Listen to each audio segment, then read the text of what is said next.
Oh, you just probably put that on there. You probably just lost it by being a little too long. I did not, because you were taking too long. Craig No, Martelle here, coming to you live on Saturday. It's Saturday. Coming to you live from the subarctic, where it is the longest day of the year, but I haven't been noticed for the last month because we're light 24 hours a day, so it actually makes zero difference today versus yesterday. So, where are you coming to from, Michael? I'm coming from Henderson. We're actually testing out a different location, part of the city.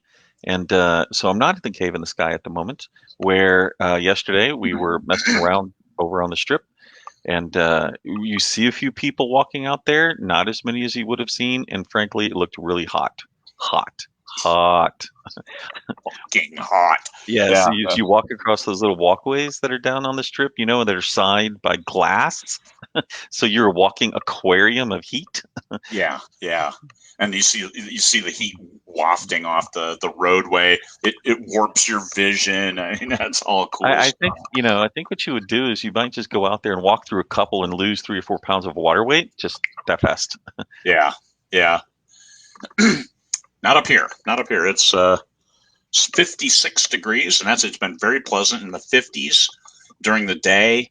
It got a couple days ago. I had to go into town. I got some groceries, and it was 82 degrees in town, and it was roasty toasty. I'm telling you. I bet a bunch of you just saw little puddles of people with a hat on top of them everywhere.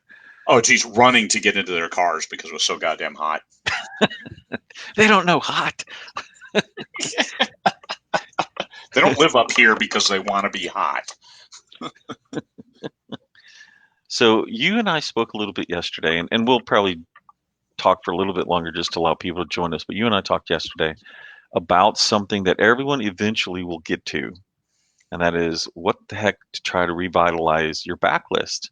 And for those that don't know, backlist is we separate front list from backlist. Front list usually means, I think, the first year of a book's life.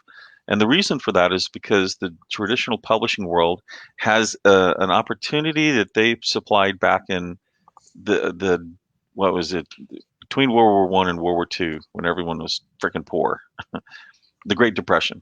So what happened is, in order to save the publishing industry, they created an idea where you could sell, you sell some people books, bookstores specifically.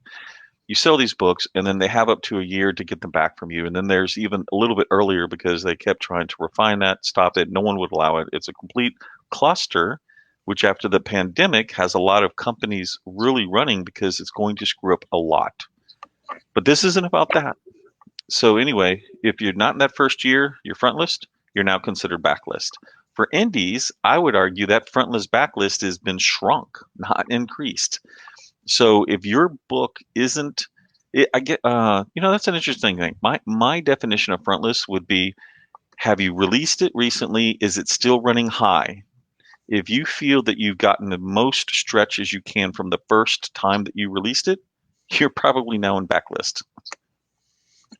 I think that's a good way to look at it. I also try to keep current series because I think current series it feeds itself.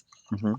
And we saw that with the release this week of Bad Company 7, which is the 19th and 20th books in the series. It's two books in one. So releasing that on Monday, and that series has been going on for 3.5 years. Yeah. And so that it rejuvenated the whole series. We put some of the previous titles on sale, and we saw that jump. But those previous titles, it had been a year since we last.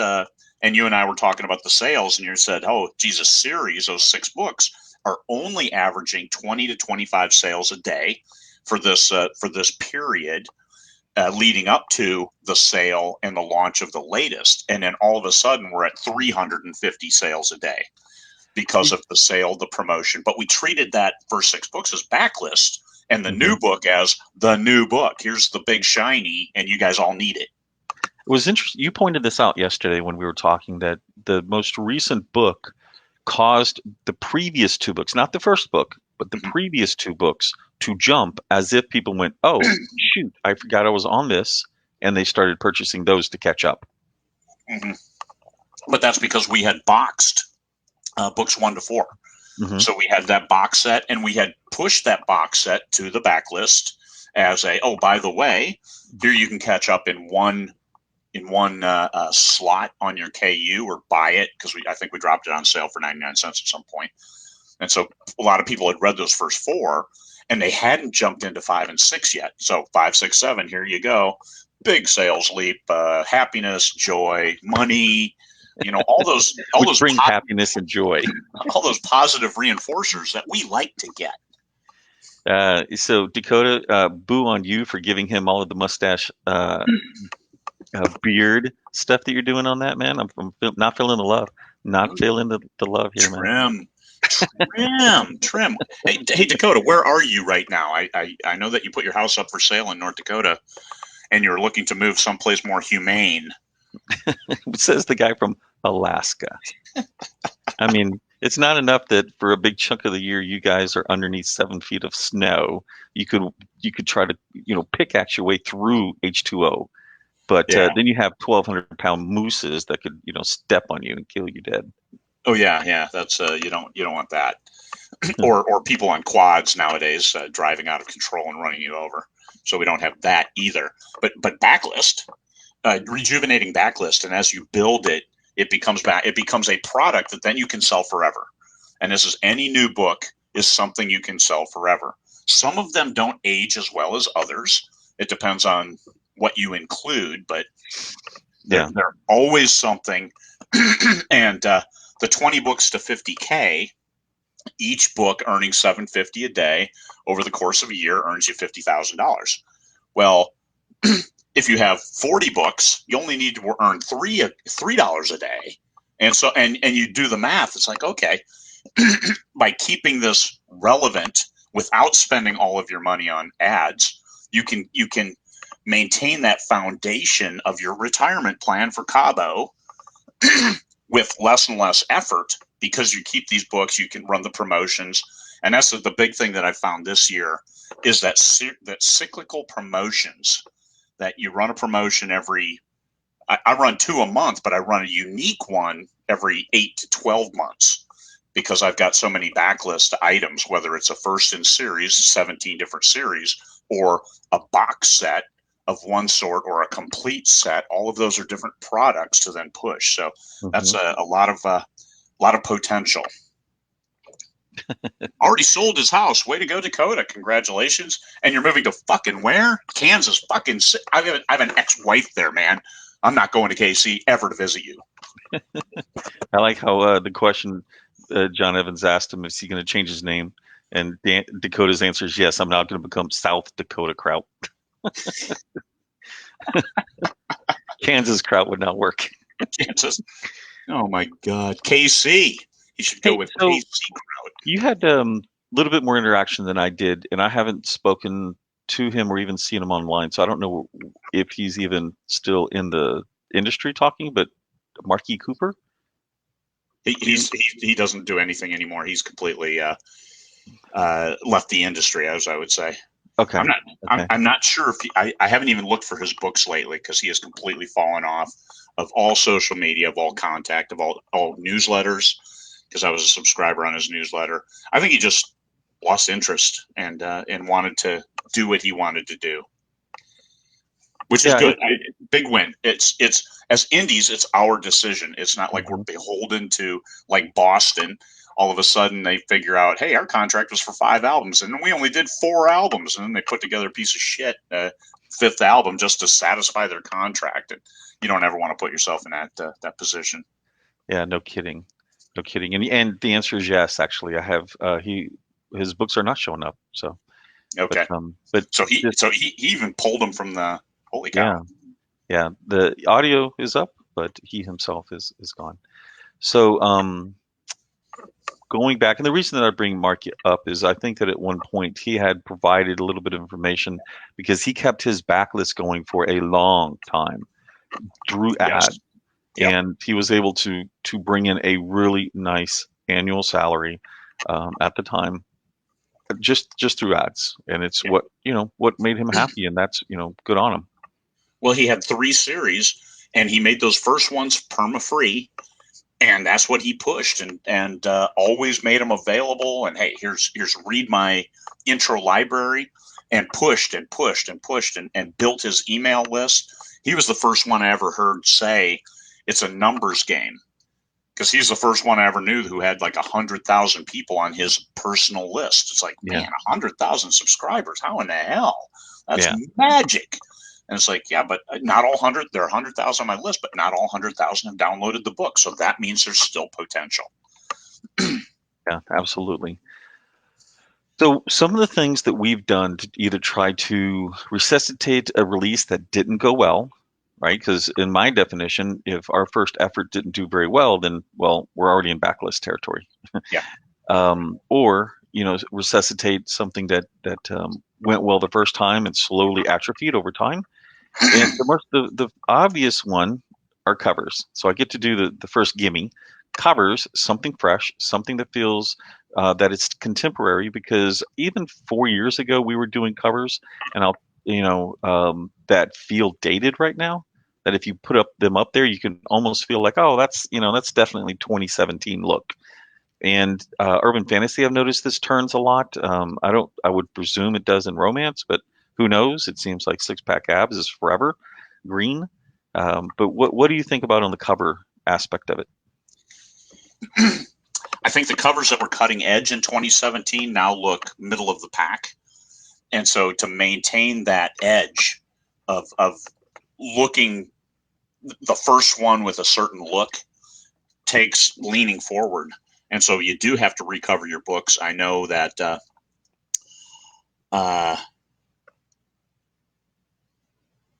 Bunch of dead air, man. yeah, I'm trying to think. I know a couple authors who they change their covers pretty much every year in Yearly. order to keep sales rejuvenated, keep people interested, and keep it leaning forward at the edge of the wave, Mhm. as opposed to being that book that, hey, I've always seen that, but hey, why am I keep seeing that? It's old and blasé, even if Yeah. they haven't read it. Well, we go through it, and this particular number of 7 contacts has been advanced to, last time I heard it was 11 to 13 times. But as you do advertising, some of our ads for, like, let's say Death Becomes Her, which, in the beginning was heavily, heavily, heavily, heavily advertised, and we're in the many, many tens of millions of impressions. Yeah. And so the people who've seen that, eventually they've made the decision not to buy. And it doesn't matter how many times you do it. And it could be that they made that decision not to buy the first time they saw your cover because the cover didn't appeal. So, the opportunity here is certainly that if they stopped at the cover, never really paid attention to your title, certainly never read your blurb, then you have a fantastic opportunity to try to, as Craig and I were creating, using the metaphor, fish in a different pond, yesterday. So if the cover is the problem, I tend to think that's fantastic from the standpoint of you probably didn't get many people because just the cover turned them off and then moved on. You can certainly get past a cover issue. Um, I have a story that, in fact, since he's here, Dakota Kraut and I talk about all the time, where I looked at his first cover, which was a black and white pen drawing kind of cover, and I ignored it for many, many times until I was too bored and I'd seen it too many times. And so I finally read it. It was a fantastic story, but I happened to mention to him, it was a big turnoff to me. So he did like any self-respecting author would, and didn't believe me, and went to his fans and asked them to find out whether or not this was true. And it was apparently he received enough instruction that he changed his covers. So maybe I had a little bit of accuracy in that because I was reading it as a reader, not an author. Yeah, yeah. And there's always, you can change your blurb every single day if you want, because if people are seeing your cover and it is a good cover, then the next opportunity is the blurb. But then fish in a different pond, go hit somebody different with it, because if somebody's already read your blurb and turned off, they're not going to reread it and see if you rewrote it. So unless you have a different hook, a different one-liner right up front, that they will, when they look at the cover, they instantly hit this one-liner and say, that's different, because different is good when you're talking getting eyes on your product. So we're going to beat the crap out of this metaphor real quick, because if you're in a large enough, quote, pond, also known as a lake, there are differentiations in being able to acquire fish if you're just a few feet different in some direction. So if your Yeah. targeting is, let's say, close to the edge of a school of fish, you might get one every once in a while come out of that school to go to your lure or your bait.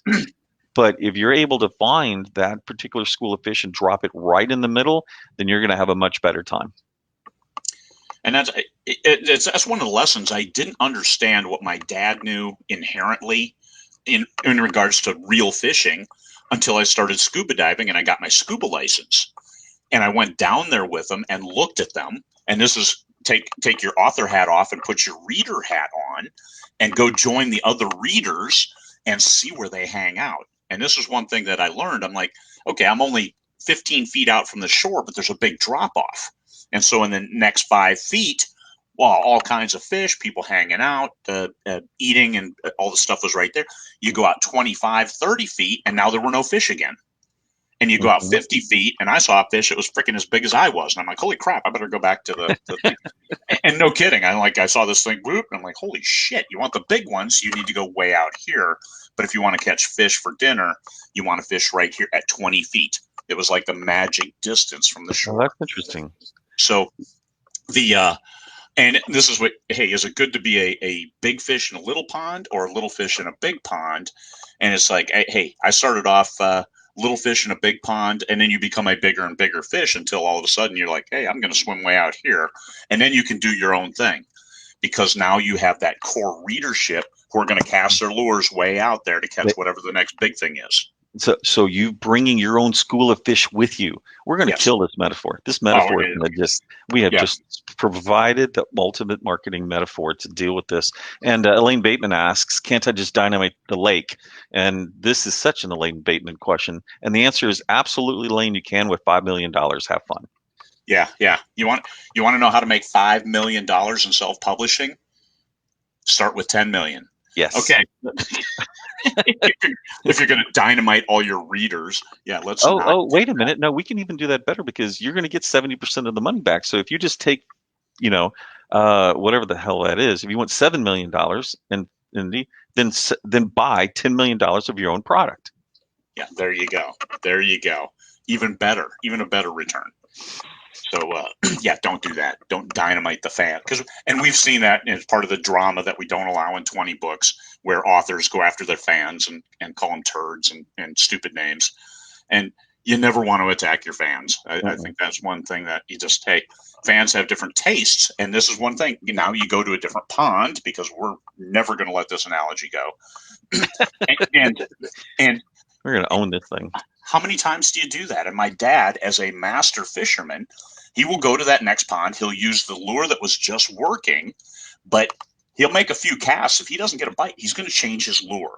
And so this is an important thing. So you put that new cover on, you either hit that new blurb with that new tagline, and you dump it into this new pool of readers and see what kind of response you get. And then that's when you scale up. So if you're already scaled up over here and now it's starting to taper off, which I have a few ads and a few series that are tapering off. Okay, no problem. Rewicker the blurb, throw in a new one-liner, and troop over here and try this same thing with a new lure. Maybe try the old lure and hit this new target. And if it doesn't work, recycle some stuff, still hit that new group, and see if we can get any traction, and maybe try 2 to 3 different things, not 2 or 3 different covers, same cover, but hit a different blurb, but a whole new target audience. And one thing you can do with Facebook ads is you can exclude all these people that you've been targeting all along. Okay, And then, so we're gonna go ahead and name this right now with everybody here that's here. We're gonna call this fishing for fans. And fishing fans. Fishing for fans. So now you've heard it. We're in the lexicon of the history of what's going on. Fishing for readers, fishing for fans. So anyway, and the answer, Elaine, is if I even have that kind of income to be able to accomplish what you're asking, no. No, you can't. I'm not going to loan money so you can waste money by dynamiting the fans. Because yeah, dead fans don't nibble a second time. All right.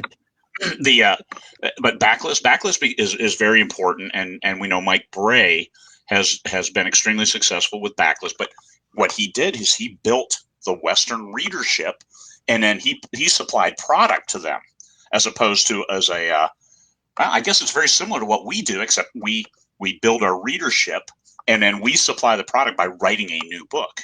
Hmm. Mike acquired. Hey, here's our books, and this is almost like traditional publisher, a true acquisition editor, and they were looking for stuff that they knew their readership would buy.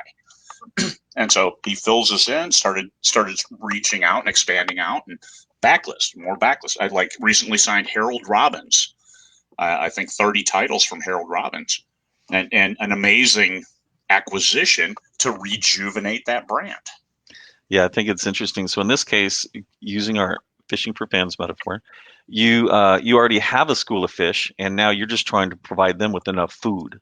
Yeah, so they can grow bigger and bigger. Yeah, Yeah, so we can have a bigger and more heavy school of fish. Now, what would the metaphor be when you have a particular fish, a reader, who not only nips in your particular school, but also goes to multiple?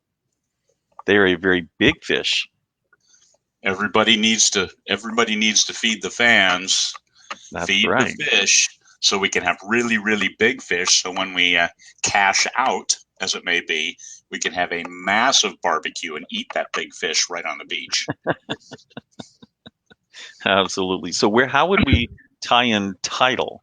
So if we've got cover, and I think someone mentioned earlier, and I apologize for forgetting who said this, related to all of the cover artists who are understanding what's necessary to actually build covers that are the best lures, right? Then that's genre specific, which would be fish specific, because there are some things catfish will eat which no other fish in the world is going to be willing to. Yeah. Blood, what's that blood? I mean, I used it one time when I was a kid, but blood oatmeal or some noise. I mean, there's no blood in it, by the way, but it was interesting what catfish would eat. Yeah. Yeah. Polyfish.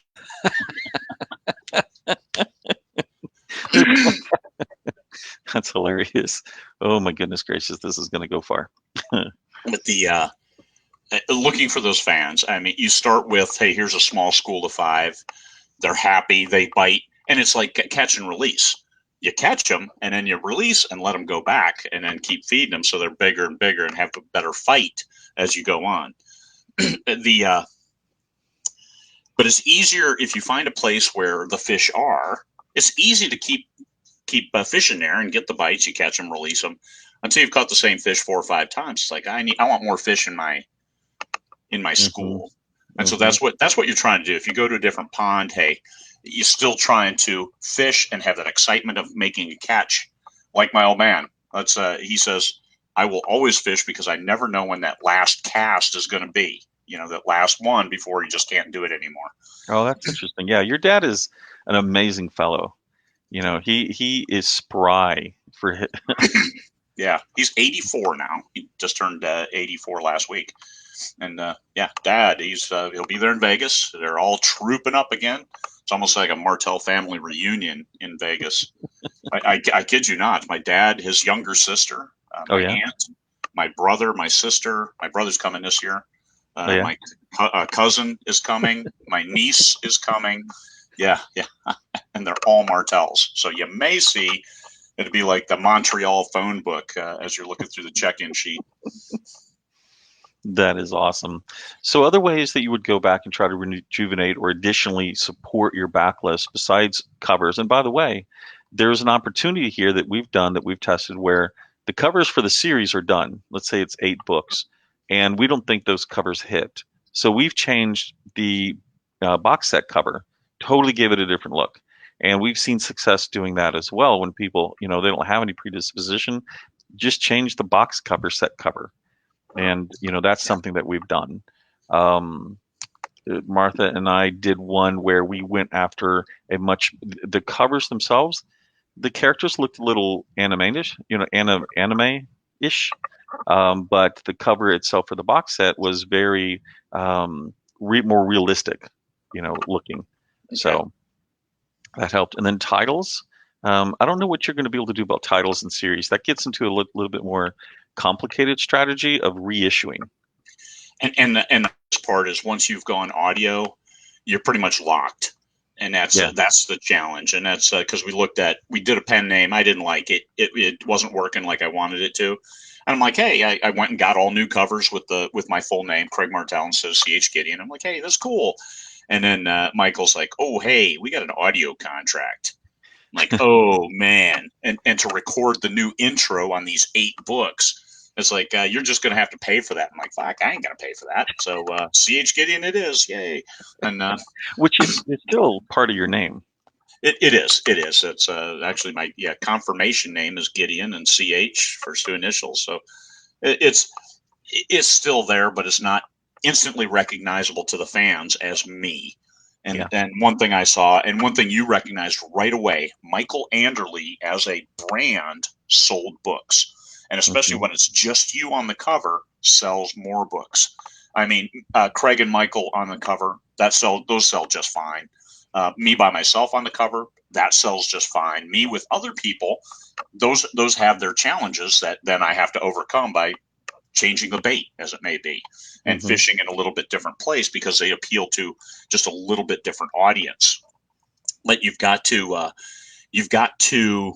get the most from your current audience, and then expanding, always expanding, because otherwise you've got a hard stop on how much money you're going to make. And that's something you always want to keep moving upward, I think.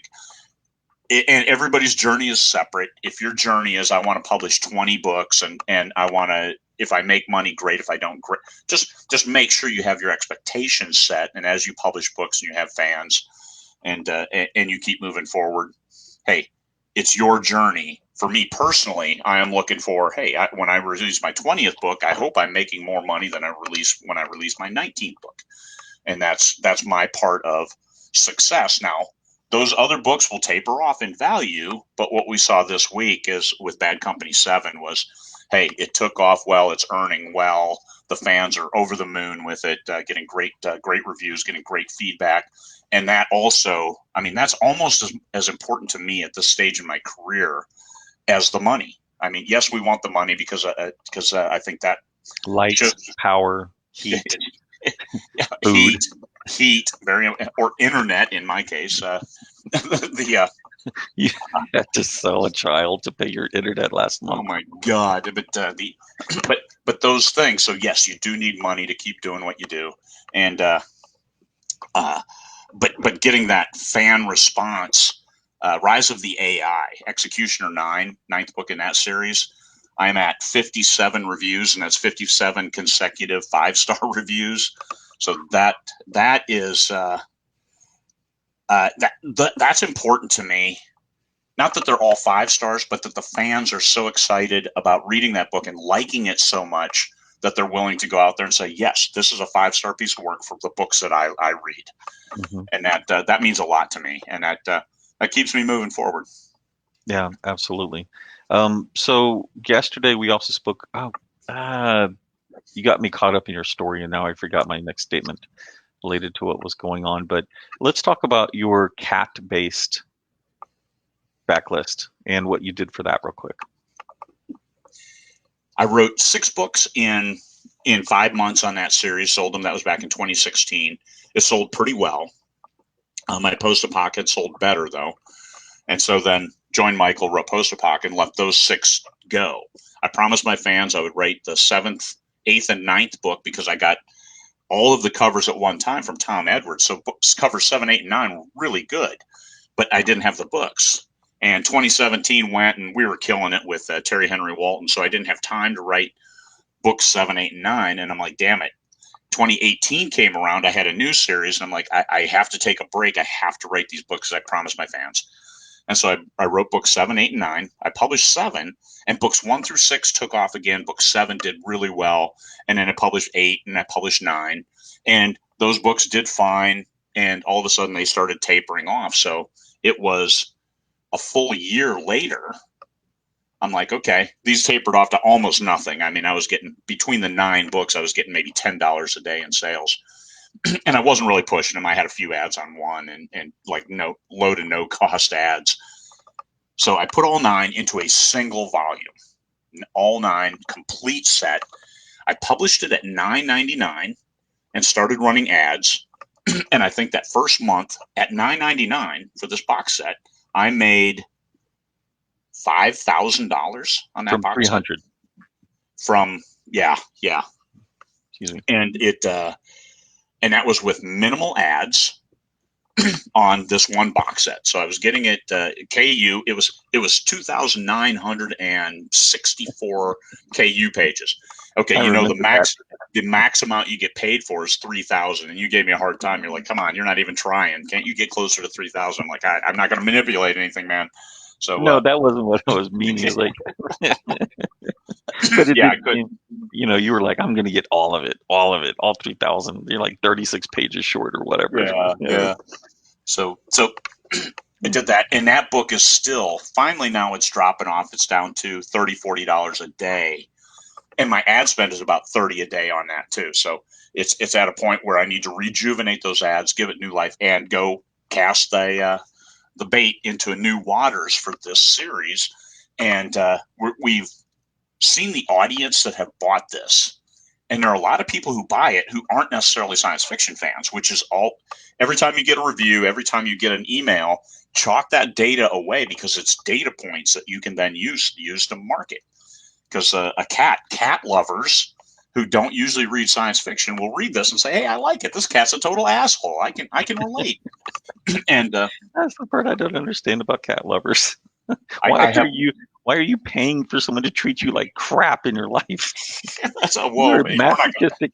Okay, there's a book. I'm a masochist. I know this because I have cats. I know this because I've been married 3 times. Yeah, And that 4 coming up.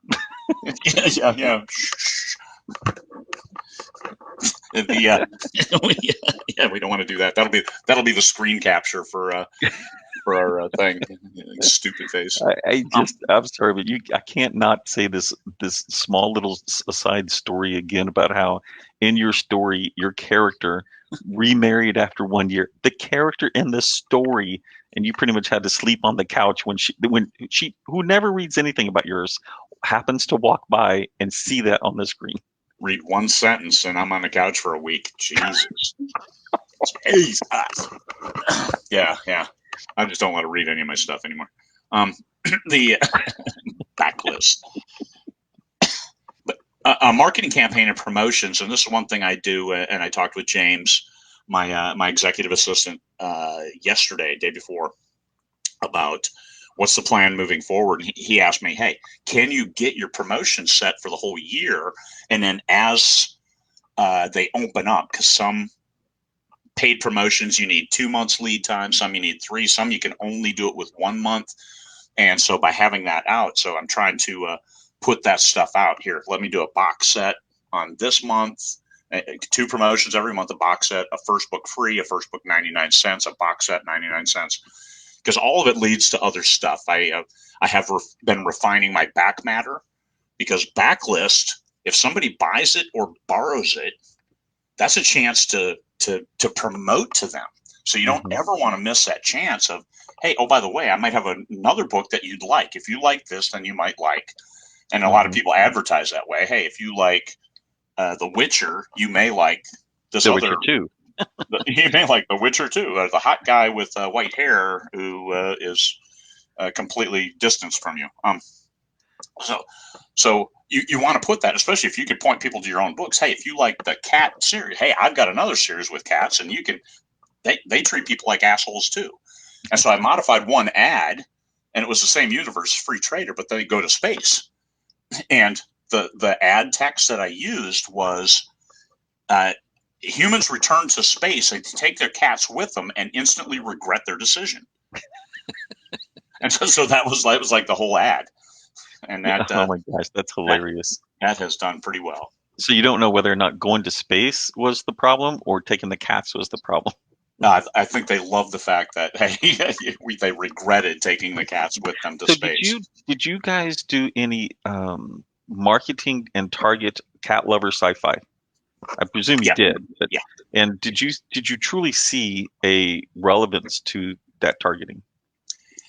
It was tough. It was tough because I don't think sci-fi readers admit that they have cats, or cat lovers admit that they read sci-fi. So the crossover wasn't a slam dunk. So you got to go over like cat lovers and then maybe go to a TV show. Hmm. that is science fiction, cat lovers and Star Trek. Because if you just target Star Trek, you're going to have a real hard time. Same Hmm. thing if you just target Star Wars, you're going to have a hard time. But if you do cat lovers and Star Trek, you may get somebody willing to be entertained with a book. And Oh, this is interesting. the challenge. Yeah, because you and I talked about that a little bit yesterday. Just how do you create new targets? How do you create new schools of fish to go after? And one of the comments that we spoke about was the fact that you would use negative filtering, so that if you used a particular target market, and this is on Facebook because we can't do this on Amazon without, well, no, that's right, we can't, right? There's no negative um, stuff on There there. negative keywords on Amazon, yes. Okay, so I'll negative be right back. keywords. You got Okay, it. sure. Then I'll continue this. So related to what we're doing is, let's say you go after and you create a target market like we were talking about before, and it's 300,000 people strong on Facebook, and you really spend the money, you spend the effort, and you're noticing that your times that you're showing this particular ad to people is creeping up 3.2 times, 3.9 times, 4.2. At some point, you feel that this is too much. Well, then make sure that you have the opportunity when you're testing another set of targeted people that you actually say, okay, but don't use any of the people that I've already shown to. Don't use this particular set that I've done over here, because you want to create something completely new. You want to find out whether or not that is what's going on. So that was, what I was trying to infer at that point when, you're trying to use negative keywords and everything. Unlike Craig, I'm not usually someone who can just sit here and just pontificate on things unless I have some ideas. So, absolutely, if you have a comment that's in there, um, cats, however, I probably could. They're very pretty animals, but not something that I typically would want to do anything with. Um, Going further back on your backlist, I mean, you're going to have one, even if you have one or two books here shortly. You're going to, oh God, you're going to, did you have, did you have a different shirt on? But so yeah, no, I'm all of a sudden I'm doing tap dancing because I wasn't prepared for you to leave. And I had to admit, I'm not usually someone who can just sit there and just pontificate off the top of my head. Yeah, yeah.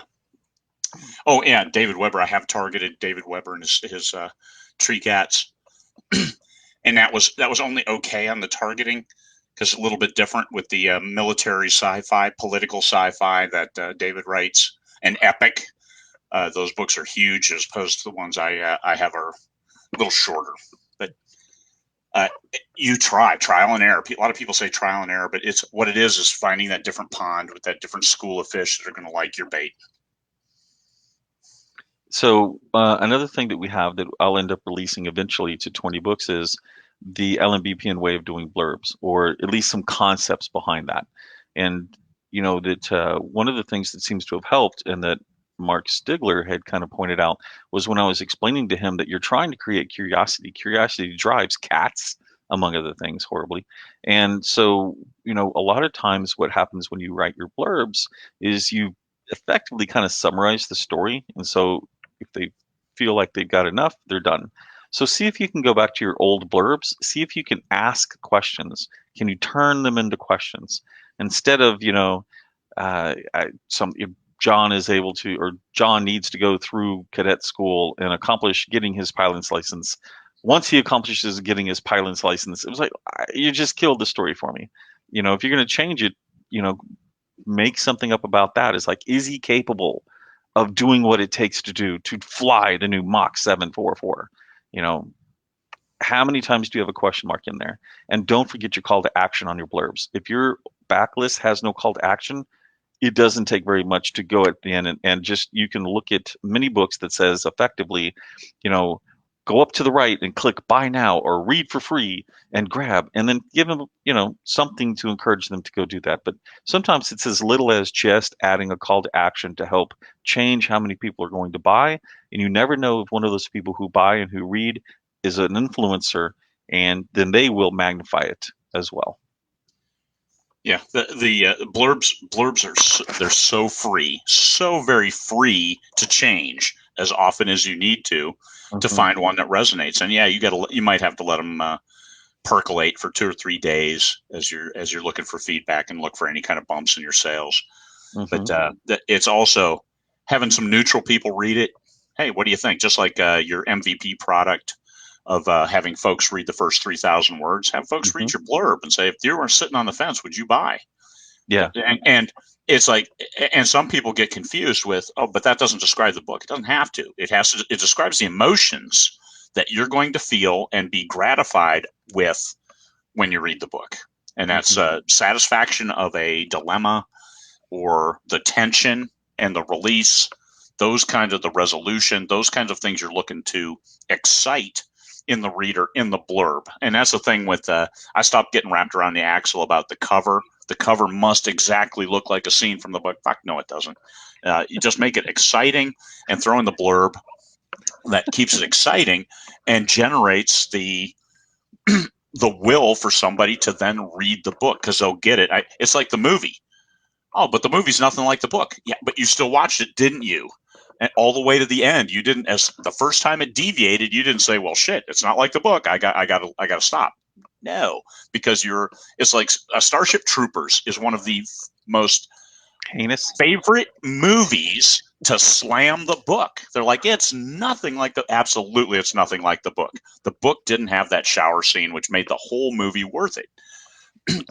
But you watch the movie, it's like exciting. It's like, these helmets are so stupid. Why would they have helmets that block their vision? And why would they just carry a bigger gun and shoot fewer rounds? Displays, man. Let's heads up displays. Let's give it here, because that's what we're going to be doing in the future. Either have AR or VR. They should have just had freaking motorcycle helmets with a screen that they could say, hey, a HUD. But they didn't do that. They had like Devo hats or something. It's freaking stupid. But still, I enjoyed the movie. I enjoyed the movie as a separate entertainment from the book. And you could take both. It's like, okay. And that's with the blurb. You just want to excite somebody and say, hey, Starship Troopers. All right, great. And they get into it, and then they like it separately for what it is. But if you give this blurb of, hey, we're going to be having skinnies and bugs, and you go into the movie and there's no skinnies, like, what the hell's going on? under promise and over deliver. So Dean is asking, Craig, since you mentioned this, so you would give it 3 to 4 days after changing the blurb to see if it worked? I would, to see if there's any kind, especially if I'm hitting it with the same kind of ads. And now the ads, if you don't, your ad language also may have an impact. But if you're not using text ads, you're just using ads auto-targeted, hey, show this book, then it goes back to, is your blurb making the sale? Because your cover has to at least draw them enough to click it. And if they click the cover, then you're looking at, did the blurb close the deal? So you should see, as your blurb improves, you might go from a 30-to-1 click to buy to a 10-to-1 to a 5-to-1 nirvana. If anything less than 10-to-1 is really a good conversion rate. Yeah, so from our standpoint, or at least from mine, I remember back in early days of Arthurian Gambit, where I had a lot of clicks going to the page. So I at least understood how many opportunities I had. I changed a blurb one time, and it killed my conversion. I didn't need to wait 3 to 4 days. I could see it in one.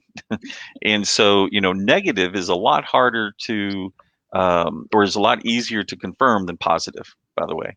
I mean, positive, it's, let's say that you 100 times you sent people there from your ads and you were selling 6 books and you got 7 or 8. That could be a rare one of those opportunities. So you'd want to see it and go longer.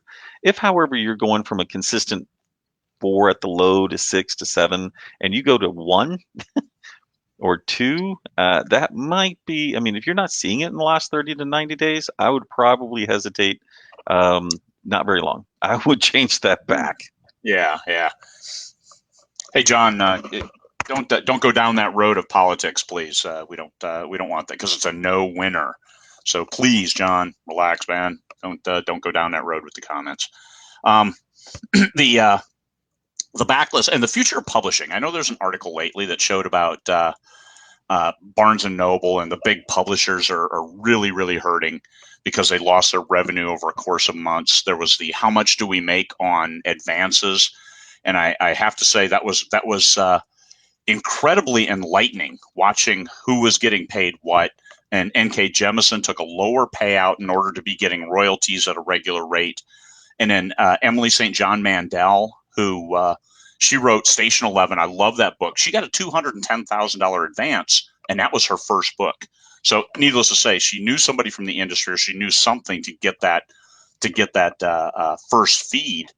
But then she got an $800,000 advance for her second book, which I was blown away with that, because one book, it wasn't a big book, and then the second book, which it wasn't like the first book, it was different. So Glass Houses or the Glass House, I'm not sure what it is a different book, and it took her 4 years, 5 years to write that book, and I was really, really surprised to see those numbers for somebody just out of the blue with a book about something, as opposed to some of the other books where you expect somebody to get a big advance. Yeah, so I mean, I think I might have glanced over that article, but my thought on some of that, and there was many different things that was related to that, but if I have a list, let's say I'm going to abuse Dakota again. Dakota has a very solid lit RPG following, very solid. Mhm.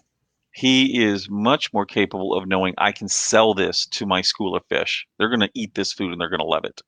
And he would be more willing to make judgments based on that, right? If you asked me, if you provided me something with romance, which I know I've done horribly with, I'm not gonna I'm not investing and I'm not risking much money at all because I don't know that I can do anything with it. If it's sold, I wouldn't even know how I did it, you know? So anyway, that was uh, that was my thought there related to that because it's, how much do we know about the fish and the size of the school? Getting back to that metaphor, going back to backlist, Yeah, things that we want to do. So we've touched upon cover. We haven't touched on titles much because it's really hard to do that.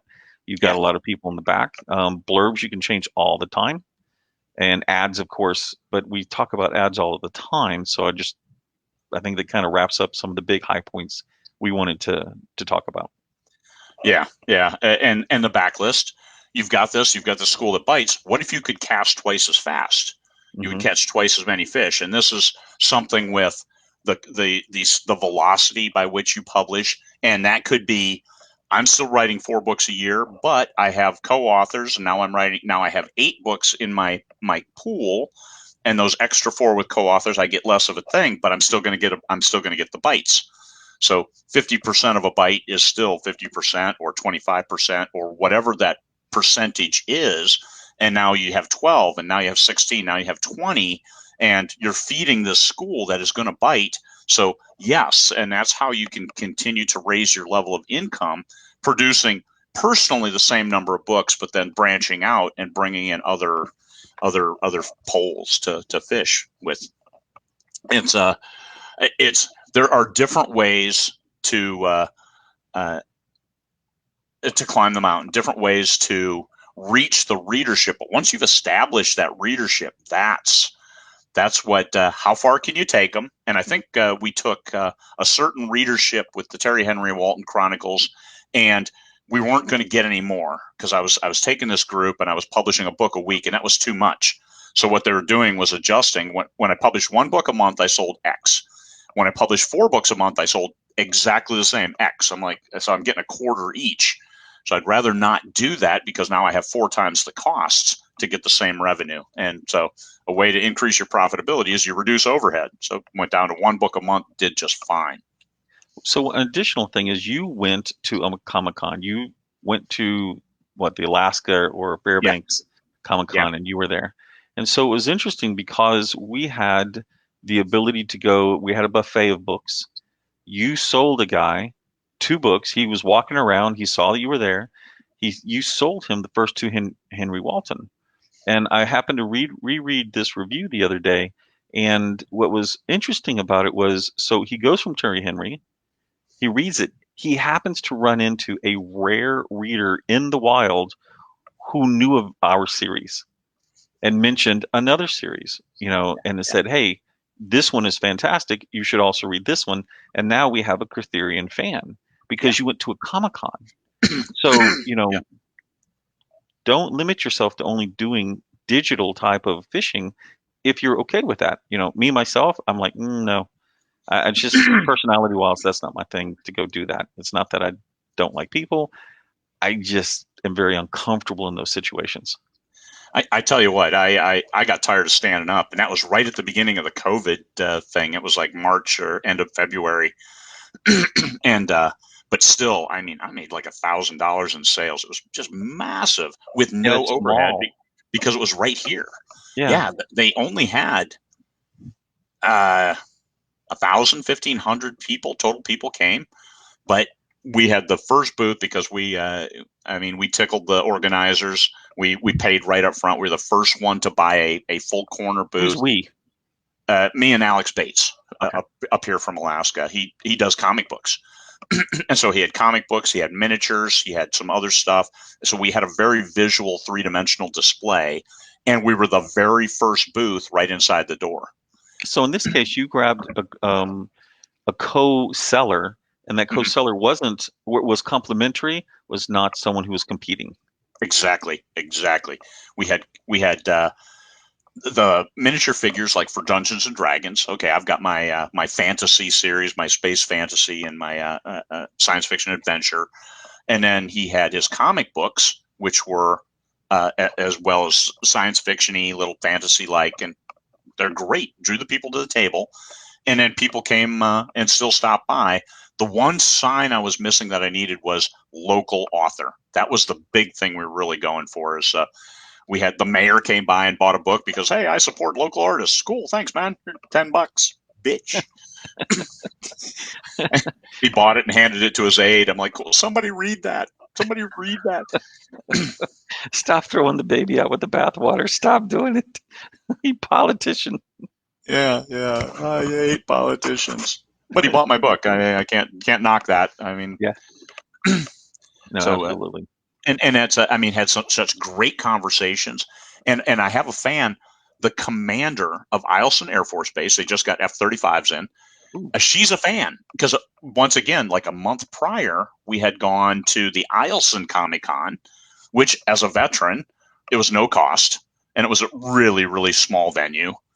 And we went down there, threw out our wares. I sold like $50 worth of $100 worth of. I mean, it covered my gas, it covered dinner at Chinese on the way back, and but the commander of the base came by and said, "Oh, hey, yeah, let me try reading one of your books," and she loved it. So, and she came up to the Alaska Comic Con because she had like preteen kids, 10, 12, and there they had a bunch of people signing. Like the Red Power Ranger was there to sign pictures and stuff. And she stopped by my table. She said, "Hey, I love that book. Do you have the fourth one?" "Yeah, I have the next one in the series." "Great. Oh, here, let me try another one." "Great." So a fan. Absolutely. Yeah, yeah. This is a lamp, by the way. See, they're asking. I guess you can't see. Man, it really goes dark on mine. No, it looks like because it looks like it has hooks. It actually looks like a coat rack from this No. angle. Here. There we go. Yeah, you could do it that way. Yeah. Instead Oh, of cool. bringing, the large. The hell? How do I get this back? Actually, it'd be interesting to talk about military, but we're going to have to do that at a later time because we're getting down to the end, Craig. Oh, we are 53 minutes in. But talking military, that's uh, being retired Marine in my books. The military engagements, the interaction, all of that stuff is realistic. It's based on my real experiences. So I think veterans can tell that. And so veterans as a whole are a great target audience for me as well. And I do mail books to vet centers and stuff like that. Hey, I've got a picture of some of my books, a stack of my books on the deck of the Bellow Wood, and I mean that's neat stuff. It's supporting the home team as it may be. Because I did it, and I know what it's like to be out there. So Yeah, we've done an LMBPN one time. One of the fans that helps us quite a bit, quite often.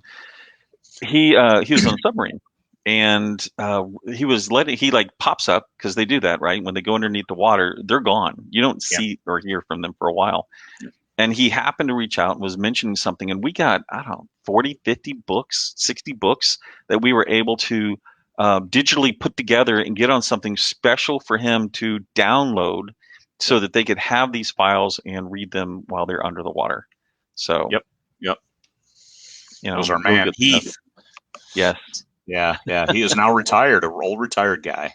Oh, Like, old. Yeah, no, we don't go old. Might be accurate, but yeah, yeah, yeah. And here we are. We did talk about publishing a little bit, but the traditional publishing, you have researched that and studied that an awful lot in order to not make those same mistakes. But I think you understand it and are far more sympathetic. I personally am looking at it like, hey, this overhead, it was never going to be a long term solution because of the overhead involved with the traditional publishing model. And anytime you have a Wall Street office or a Fifth Avenue office, you're going to have problems because your overhead is so high. well, it's also, I mean, from that perspective, you have to look at it from what did they have available 50, 60 years ago, right? Exactly, And it exactly. was location, location. There was none of this digital opportunity we have. And if you run in that crowd in those areas of influence, remember, they weren't business to consumer and they're business to business. That's And that right. makes a whole lot of difference when you're trying to create relationships with companies to go, we're on Fifth Avenue. Yeah, That sells. So you're paying, it's a marketing expense as much as anything else. And yeah, so now, from conversations I've had with people inside the industry, they're rethinking everything. They're going business to consumer. The bookstores are going to be challenged. This whole thing, this is supposition on my part.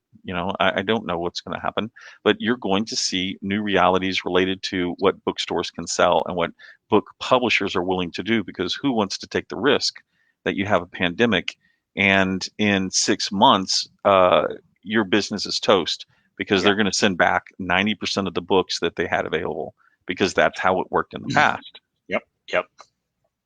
Not Well, and happening. that and the business of business, the B2B versus B2C, business direct to consumer, is significantly different business model and requires different acquisition, Hmm. warehousing, and logistic strategies. Which the you can get from Ingram if you want it. But the Ingram, yeah, they do it right. They're in Tennessee, and you'll see that they will flex because even with taking a hit, they're still $5 billion industry. They're Yeah. going to survive it to some point, and they're going to adjust, and they're going to come back. Just like we initially saw, Facebook ads dropped off because everybody, oh my God, pandemic, I'm not going to do Facebook ads. And then there are people like us saying, my ad's down to 11 cents. I'll take 10 of those. And, and just piled in the Facebook ads at half the price and like 3 times the impact. So, Yeah. now Trad is coming back and getting back into it. Trad is hitting BookBub feature deals again. So everything's cyclical. They're not going to do poorly. They're going to survive. They're going to keep rolling. Barnes and Noble, I don't know because it's this is brick and mortar. They may have a problem, but we need those guys. TradPub developed these markets. They developed these readers. They made the people love reading. So you can never knock Trad. It's like, okay, hey, maybe you guys made some mistakes in not keeping up with modern technology as it changed come 2007 in the Kindle. Well, But yeah. So yeah, some of the challenges with that is the fact that when you want to go advance, you're going to piss off your potential suppliers or the other people down the chain, and now you're constrained. Do yeah, you build an online bookstore when you sell 90% of your books through regular bookstores who are not happy just that you're doing competition? yeah, that Hard decisions we don't have to deal with. that's right. That's right. Yeah, yeah. Here, I'm going to support my competitor while also asking you to pay and buy all these hardbacks. Yeah. Are you sure you don't want to buy 1,000 of them? But I'm going to sell these as ebooks over here and get all my profit. I mean, Yeah. it's a hard business, and things will have to change on the other side. I mean, indies like, okay, yeah, we sell ebooks. Ebooks are good right now. We're fine. What's next? Yeah, I've had a company ask me about that. They've heard, so how has COVID affected your income? And you have to write this thing out. Actually, unfortunately, or fortunately for us, but unfortunate for so many, we're strictly ebook for 99.9% of our income, and ergo, we haven't actually been affected in a negative form. Yeah, I mean, audiobooks were held up for like a month or 2 months because scammers came in and were scamming the system. So they changed the you don't get paid for your free codes anymore if they get redeemed. I mean, they're always marketing. And then uh, with the pandemic, like Podium sent all their people home. They didn't do any recordings, and then some other folks as well weren't able to record. So there was a big hiccup and delay, and now we're starting to get through that again. So Audible, ACX, you should see titles start popping out again, and Podium and the other producers. Yeah, I hadn't heard anything about Podium. I didn't know that situation had occurred. Yeah, they closed their studios for a month or 6 weeks. Okay. I think we're there. I think we're there. We did it. Episode 91. Let me put the text back on the screen. Look at that. Episode 91, closing in 100 episodes of us not talking about our butts. Amazing.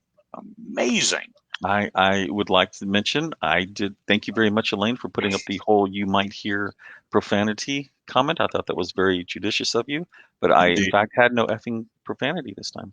No, Michael was nice and clean. I was a little bit out of sorts, shall we say? Even though I'm not. I mean, I might go to the farmer's market today. They had sugar radishes. Oh yeah. There's like a sweet radish, really good, and they only sell them for about 3 weeks out of the year up here, and then you have to go 49, 50 weeks without. We missed them when they had them on Wednesday, but we will go today and pick some up because that shit's important. Support your local artists, right? Even if they're artists in growing stuff. Support those people. Yep. I can't. I've tried. Well, the hover bunnies and the voles. What's a hover bunny? A hover bunny. We have rabbits. We have a lot of rabbits around here, and they got into my garden. They ate everything, and I even saw them leaving. I'm like, "Hey, get out of there!" And I went to chase. They left no footprints. They completely ate everything right down to the ground, and without leaving a footprint. Because I'm like, "Hey, the ground's I'd hoe it." And so I called them hover bunnies. I'm like, "How in the hell did you get in there and eat all my stuff?" Because I thought it was moose. Because a moose was just standing, but the moose weren't getting in there. Because a moose also would walk right through it too, because they don't care. But the hover bunnies, I caught them in there, and they never left a footprint. So that's what I call them. And the voles get in there and eat. So I fed those, but I never got a tomato. I mean, the ultimate testament to being a man is being able to grow a tomato. So I guess I'm not a man because I can't grow a damn tomato. John Brazy is suffering there in North Las Vegas. He also has not been able to grow a tomato. I think he grew one and it exploded. So it's just, anyway, rambling. Anyway, everybody have a great week. And I don't know when we'll be back sometime because we have 9 episodes because we need to do 100 episodes because we're kind of on the hook now. 100 episodes. Once you get this close, you go, oh, got to do this. We have to. We need to pick up some more of our guest speakers from Vegas and have them on the show so we can have some material and introduce people to them, and everybody can have a virtual hug, virtual group.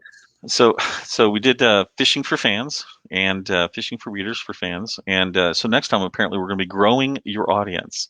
How to use farming as a metaphor for your indie. Yes. BYOT, man. Bring your own tomatoes. All right, everyone. Talk to y'all later. All right. Peace.